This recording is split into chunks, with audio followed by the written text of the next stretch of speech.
Hello YouTube, internet, world. Welcome back to another episode of Dime Store Cinema on the road. Let's talk movies. Today, we're going to take a little bit of a departure from the norm, and we're going to talk about a TV show. Although, that's a little disingenuous. It's not really a TV show. It's a streaming show. I'm, of course, referring to, and maybe not of course, that might be expecting too much of the viewers. But regardless, I would like to talk today about The Defenders, the Netflix original.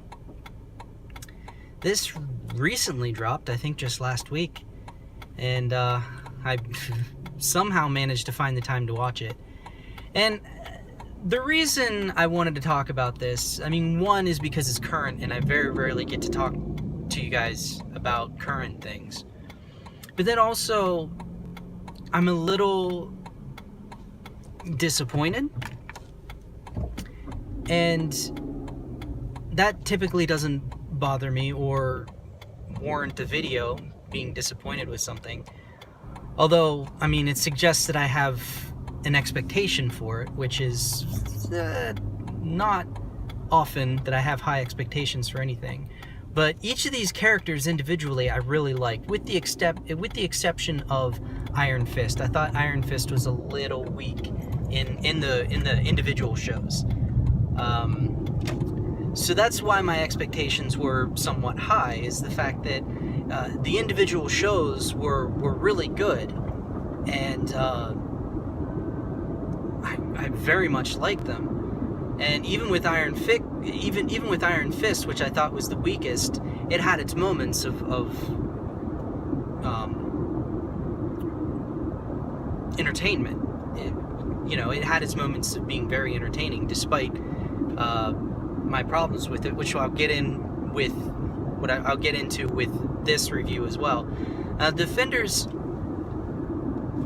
Another one of the reasons why I was actually looking forward to it is the fact that it was just an 8-episode short little story. A contained story. That's, kind of how they were building it. It was, like I said, 8 episodes. It put me in the mind of how European television is done, where, you have these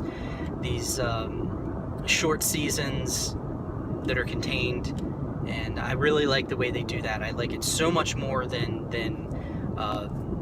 the way American television does it, where they do 14 to 24 episodes in a season, but you only end up having like 6 to 12 good episodes, and all the rest are just exposition or placement holders, and it's terrible. So I was excited about the format, I was excited about the characters, I was excited about Iron Fist becoming something more than what he was in the show, because my problem with him in his own show is the fact that he had this power, but it was an unreliable power. And I don't know a lot about the comics, his comic, but I do know that he's supposed to be the greatest martial artist. Like, that's how he's billed in his own comics, the greatest martial artist the world has ever known. And also, he has this essentially supernatural ability he calls chi, but since almost no one else, with a handful of exceptions, can harness the same power, you can pretty much call it a supernatural ability. But in the show, he barely used it. He could barely harness it. His martial arts didn't seem to be any more impressive than Daredevil, and he just, it didn't help that the person that they cast, and I don't know if it was his choice or the director's choice, whomever's choice it was, just really messed up, because they tried to make him vulnerable and strong at the same time. And I understand that, and that's good. It's good to have those layers. But what they ended up portraying, particularly, like I said, in the individual show, is someone who is whiny and insecure and simultaneously completely full of himself and self-confident. And the two things didn't mix. And it just ended up being disjointed character, and one that I really didn't believe as the world's greatest martial artist. I didn't. I mean, his fight scenes were fine, but I wasn't buying the greatness of his ability. It just didn't come through in the translation. So that carries over a little bit into the Defenders. I think that it was a little better in the Defenders. He seemed a little more self-confident, much less whiny, but there was still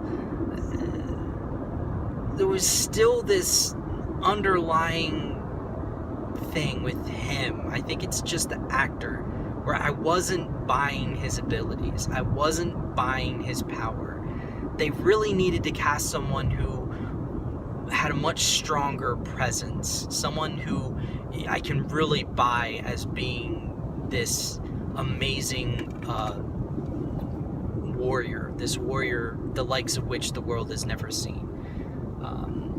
And I just didn't buy it in his character, and that's a major problem. And then going to Luke Cage in his own show was great, and the show itself was really enjoyable. It was tapping into the blaxploitation cinema that preceded it. His character was great as like the unwilling hero who was just put into these situations and had to deal with it. And they did a really good job of not really introducing because he appeared before, but really fleshing out his character and then also developing it. They did a really good job in his own show. But in this one,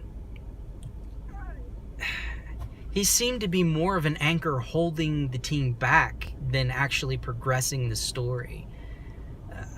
I mean, not to an extent that it ruined anything, but like to an extent where it was kind of like, really, can we just move beyond this and deal with things? Like, Jessica Jones' hesitance to join the group made more sense than any of the other characters. Just because it fit her character. It fit the character that was established in her own show. There wasn't any disjointed connect between her show and the Defenders. But all of the others, the way that they portrayed their hesitance to join forces didn't fit with their individual shows. And that was a major thing that bothered me. It was almost like they forgot about the characters that were already developed and just kind of tried to tell their own story. And maybe I'm picking up on a nuance that was presented in the show that wasn't actually there, and maybe I'm projecting my ideas of what the show and comics were and are. Maybe. But to me, it felt disjointed. And part of the reason why I have a problem with their hesitancy and the fact that all of them had it is the fact that they only had 8 episodes.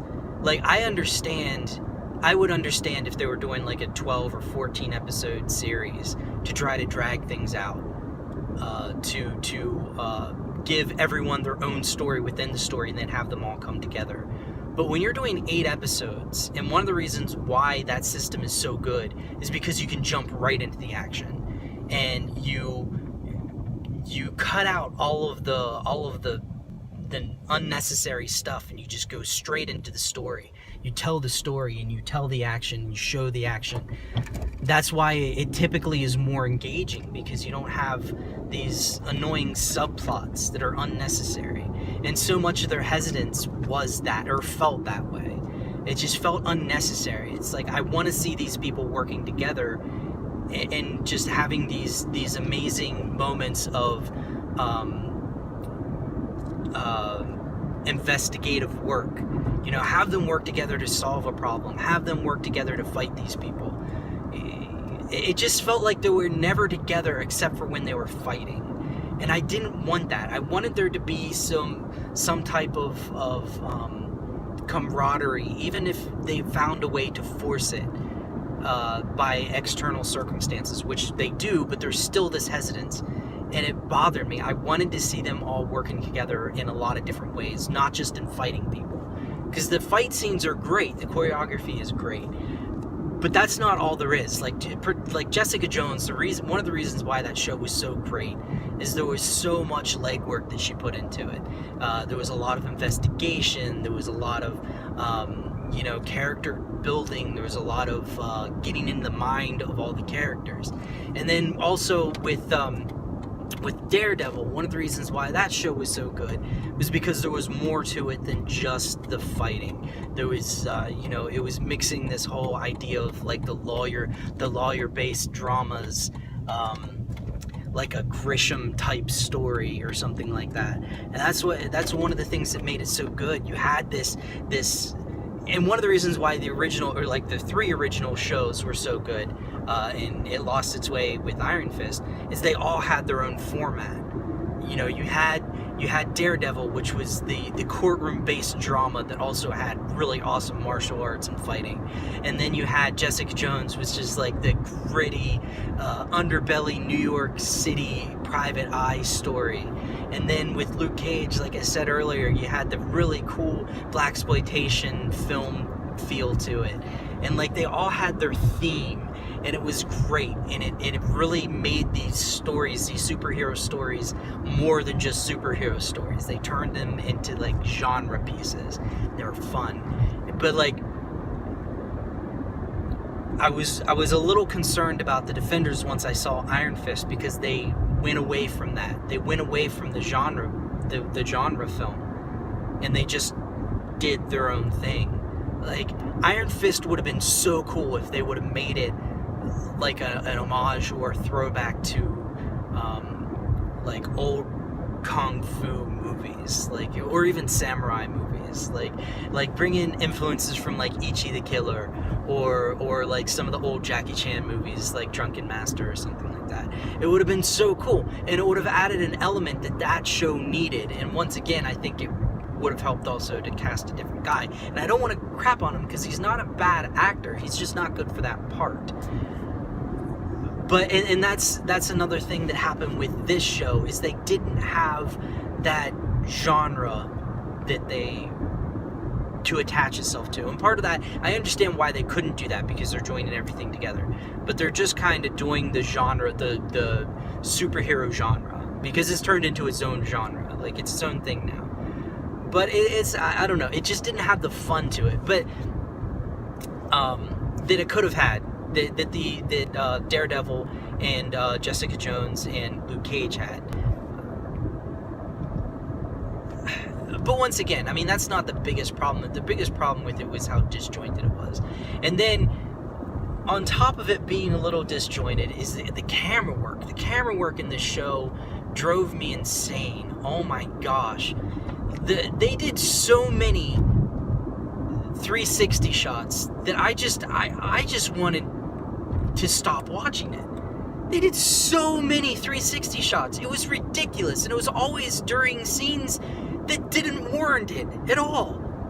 I think I understand what they were going for. They were trying to create movement in a stagnant scene, because every time they did it, it was in a scene where there was exposition. So I understand they were trying to make it dynamic, but that's not the way you make it dynamic, particularly when you have the actors that you have, because every one of those actors, they're all really, really good, and they can make a scene dynamic just with having a still camera on them. They don't need these 360 shots. It was infuriating. It made it hard to watch. I hated it. Like, having one of those or two of those in a season is okay. But every episode, during exposition, they would do a 360 shot. And it was so annoying. And then, the worst part. And it made me angry. It made me angry because it reeked of Michael Bay. There was probably a scene, maybe in every episode, maybe 5 of the 8 episodes, where there was just perfectly framed close-up of Jessica Jones' butt.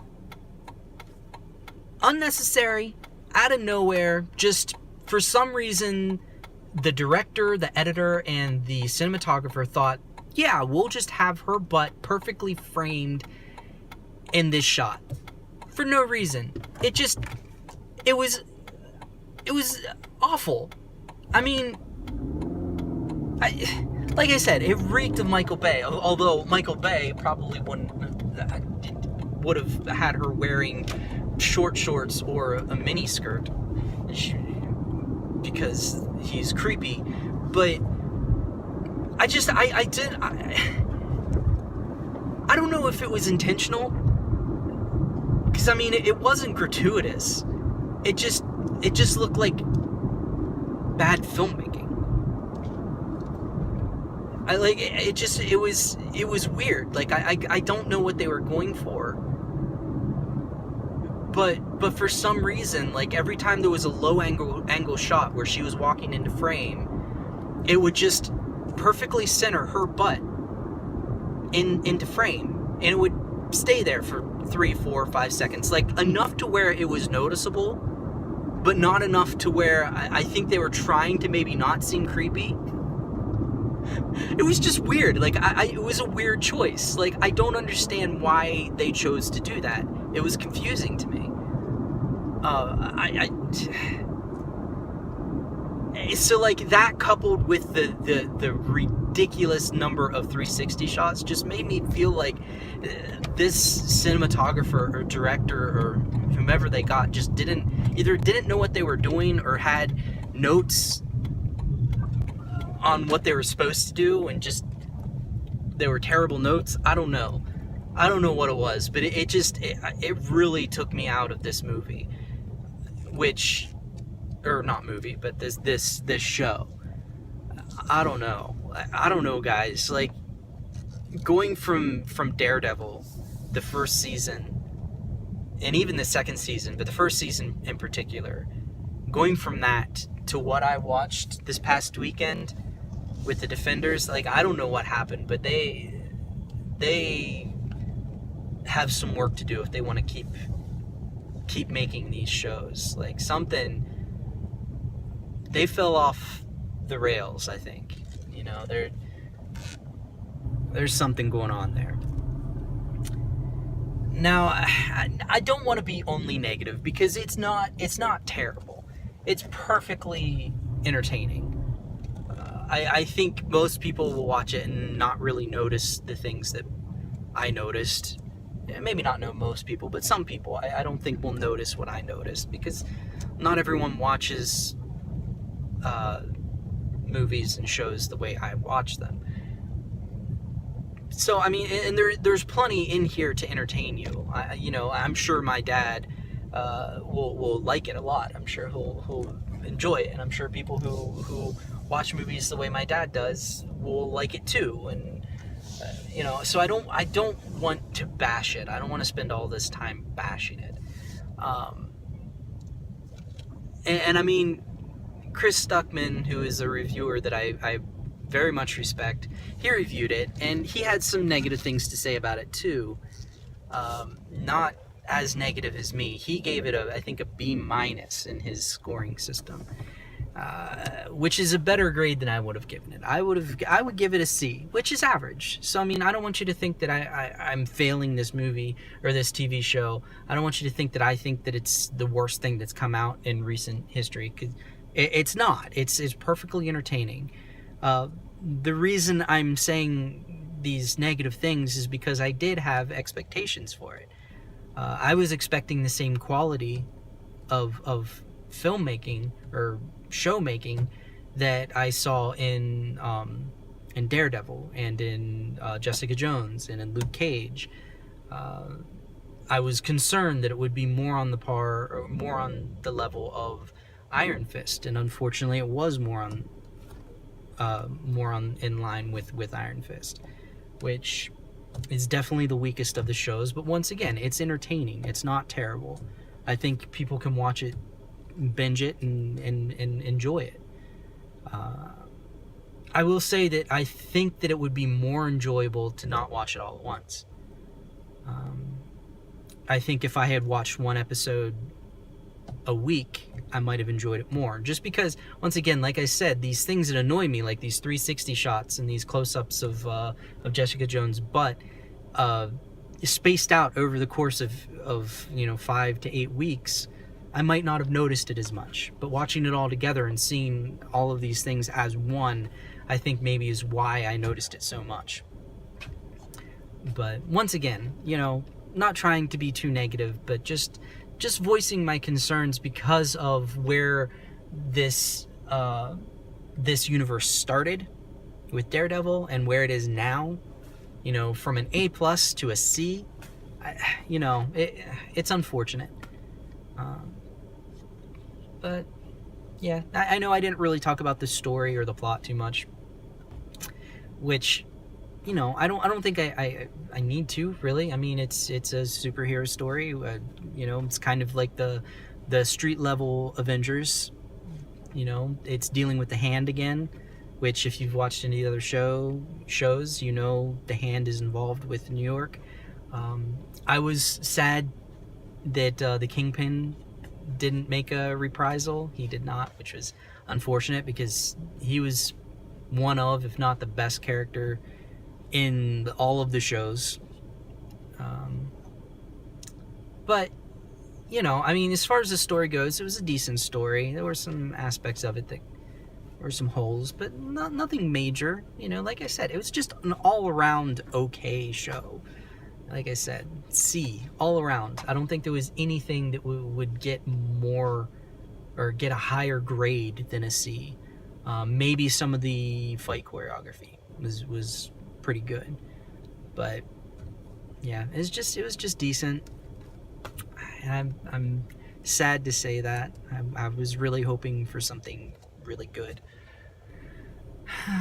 Oh well, I mean, it is what it is. Now, in closing, I would like to take a moment to offer my condolences and just take a moment to mourn briefly the passing of the comedic legend Jerry Lewis. My thoughts and prayers go to his family and to his loved ones and to his fans. Grace and peace be to all of them. It's a shame. Despite him being a nightmare to work with, from what I hear, he really did make some amazing content in his long career. Yeah, he really did have a professionalism to him that not many could match. And there will be fewer laughs. Alright, thank you all for watching. Please like, please subscribe if you're into that sort of thing, and I will talk at you next time.